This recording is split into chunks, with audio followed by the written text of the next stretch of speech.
दफ्तर में जबरदस्त तैयारियां वहां पर भी दिख रही हैं, लेकिन सस्पेंस जो है वो लास्ट मोमेंट तक बीजेपी क्या बनाए रखेगी।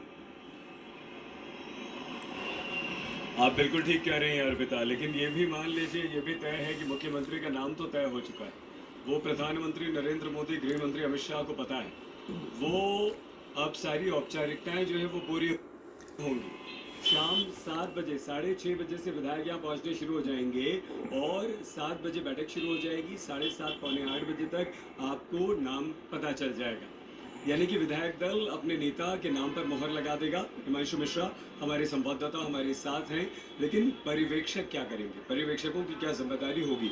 और ये कहा जा रहा है कि बस अब से कुछ देर में पर्यवेक्षकों के नाम का हिमांशु ऐलान होगा। देखिए शायद मुझे लगता है आपसे कुछ देर में जो है पर्यवेक्षक के नाम सामने आ जाएंगे, क्योंकि जितने जो पर्यवेक्षक बनाए गए होंगे उनका नाम डिस्कस जो है वो संसदीय बोर्ड के अंदर तय किया गया होगा। उनके साथ साथ जिन नामों को शॉर्टलिस्ट किया गया होगा उन नामों को लेकर चर्चा हुई होगी पार्लियामेंट्री बोर्ड में।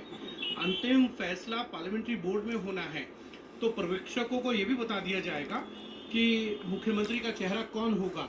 लेकिन जो बड़ी बात यह है कि 48 में से कौन होगा ये देखने वाली बात है, क्योंकि जो गाए बगाए खबरें आ रही हैं वो ये है कि कोई सांसद नहीं होगा, कोई दूसरा व्यक्ति जो है वो मुख्यमंत्री नहीं बनेगा, क्योंकि भारतीय जनता पार्टी के 48 विधायक जीते हैं। इन्हीं विधायकों में से जो है वो मुख्यमंत्री को चुना जाना है। तो उस पूरी प्रक्रिया के तहत पर्यवेक्षक आएंगे और दिल्ली बीजेपी के अध्यक्ष, संगठन मंत्री, सीएम का क्या बीजेपी यहाँ क्या एक होंगे, दो होंगे, मंत्री को लेकर क्या But there are only 7 ministers. बनाए जाते हैं, क्या कोई बड़ा मंत्रालय उनको मिल सकता है? और उसके बाद There are only 7 ministers, Arpita. It's a small cabinet, कि उप मुख्यमंत्री including the chief minister. या मंत्री, ये इन विधायकों में से मंत्री भी कल ही शपथ ले लेंगे। बिल्कुल, अगर आप शपथ पत्र जो निमंत्रण है शपथ ग्रहण का, उसमें लिखा हुआ है कि मंत्री परिषद के लिए और मंत्रियों के लिए, यानी मंत्री परिषद भी कल ही शपथ लेगा। अब देखना ये है कि क्या जातीय या सभी राजनीतिक और सामाजिक समीकरणों को साधने के लिए जो एक ट्रेंड है पिछले 1.5-2 सालों में भारतीय जनता पार्टी का, या ये कहें यूपी के बाद, क्या मध्य प्रदेश में 2 उप मुख्यमंत्री, छत्तीसगढ़ में 2 उप मुख्यमंत्री, उड़ीसा में 2 उप मुख्यमंत्री, आप राजस्थान में देखें तो 2 उप मुख्यमंत्री, क्या दिल्ली में 2 उप मुख्यमंत्री या 1 उप मुख्यमंत्री बनाएंगे? क्योंकि चीजों को साधना, बैलेंसिंग एक्ट जिसे कहते हैं, भारतीय जनता पार्टी ने पिछले कई सालों में इस बैलेंसिंग एक्ट पे बहुत ध्यान दिया है। और हिमांशु, हम हमारे संवाददाता सुशांत, ये कि बीजेपी के 20 राज्यों में कहीं भी महिला मुख्यमंत्री नहीं है, पहला तो क्या वो महिला भी हैं और वैश्य समाज से भी आती हैं, जो What is your will? जमाने से लंबे समय से कोर वोटर रहा है, वो उनको मुख्यमंत्री बनाएंगी। डबल हो गया ना Rekha ji? Don't cover your जो face. बाहरी दिल्ली के अंदर जाट गुजर समाज ने भारतीय जनता पार्टी को इस बार बम्पर वोट दिया, और भारतीय जनता पार्टी बाहरी दिल्ली की जितनी सीटें उनमें ये कहें 2/3 मेजोरिटी उन्होंने वहां पे सीटें जीती हैं। क्या उनमें, या एक और बहुत रेखा गुप्ता का जैसा जिक्र हिमांशु कर रहे हैं, रेखा गुप्ता देखिए चर्चा में है क्योंकि मनमोहन सिंह करीबी बताई जाती है। प्रवेश वर्मा, अरविंद केजरीवाल को उन्होंने जब से हराया तो एक बड़ा फैक्टर, एक बड़ा चेहरे के तौर पर जरूर वो यहाँ पर उभरे हैं। सतीश उपाध्याय जो है वो भी एक बड़ा चेहरा, आशीष सूद, ये तमाम नाम जिनकी चर्चाएं चल रही है, लेकिन इनमें से ही कोई होगा जिनकी चर्चा चल रही है, कोई चौंकाने वाला नाम। क्योंकि आप देखेंगे तो हमने एक विंडो भी बनाई जिसमें हम क्वेश्चन मार्क लगा के रख रहे हैं और लिख रहे हैं कि क्या कोई चौंकाने वाला नाम भी बीजेपी यहाँ ला सकती है, क्योंकि बीजेपी को हमने देखा है, जो बीजेपी का तरीका है वो बहुत बदला है। अगर आप हाल फिलहाल के दिनों में देखें, बीजेपी के अंदर अगर आप देखें तो डिप्टी सीएम 2 हो, ऐसी परंपरा नहीं दिखती थी, लेकिन अब सोशल इंजीनियरिंग के दौर पर आप देखिए, अब 2 सीएम भी बनाए जा रहे हैं। उसको देखते हुए वो नाम जो कहीं चर्चा में नहीं होते हैं उनको साधने की कोशिश होती है। हम यहाँ बैठकर जातीय समीकरण की बात कर रहे हैं, हम जाट की बात कर रहे हैं, हम वैश्य की बात कर रहे हैं, लेकिन हो सकता है बीजेपी के लिए कुछ और रणनीति हो। अगला चुनाव बिहार में है, पूर्वांचली कोई चेहरा वो ले आए, तो ऐसे कई तरीके की चीजें हैं जिस पर बीजेपी अपनी रणनीति बनाएगी। लेकिन आज सस्पेंस से पर्दा उठ जाएगा। सुशांत हमारे साथ, हमारे सहयोगी मौजूद है, बीजेपी दफ्तर में ही मौजूद है, वहां भी जबरदस्त तैयारियां चल रही है। वहां की तस्वीरें दिखाई। इस जरूर मैं तस्वीरें आपको दिखा दूं बीजेपी दफ्तर की, अपने कैमरा पर्सन हिमांशु से, कि किस तरीके की तैयारियां हैं।